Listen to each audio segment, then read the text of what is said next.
副总统候选人辩论会顶头，即国民党的赵少康又宣布要撕掉中共的董事长等等的职务，也提出要甲中国来谈判讨论外交休兵。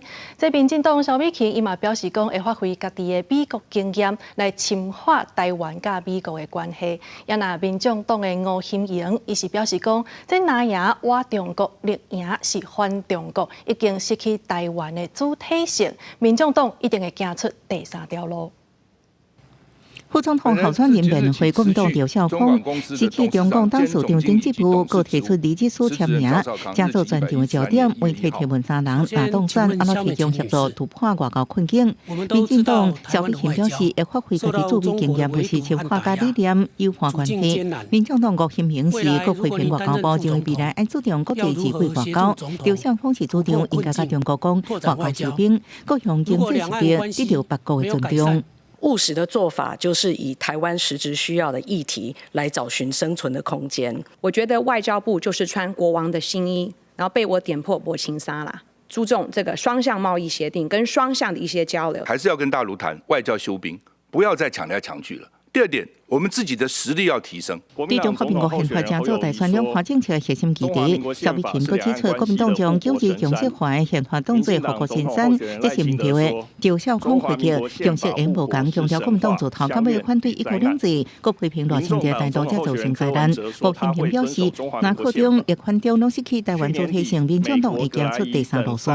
对岸已经明确提到，9·2共识就是一中，没有各表。不认同不能叫做共识，这是懂中文的人都知道的。共识就是说，他讲他的，你说你的，跟9·2共识连接的宪法是一个中华民国的9·2共识，请你注意，海峡两岸呢是和平没有战争的，就是建立在中华民国的这个概念上面。在中华国防，吴欣盈认同国防预算应该有关提升军人态度。赵少康是画出爱替每一位职业军人加薪2万。萧美琴强调三大方向，用化训练、军备升级、加力量相近的国家合作。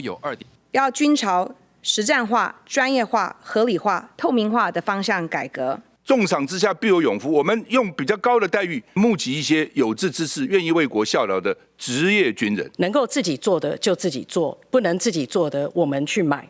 也评论选后要用什么方式团结台湾？甲评论比出优点。赵少康指出，执政了后，未选择有用媒体搭起对手，俄罗斯相互伫个外交甲财经财庭。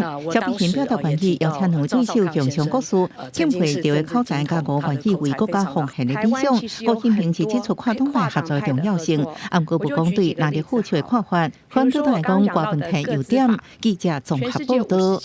民主国家。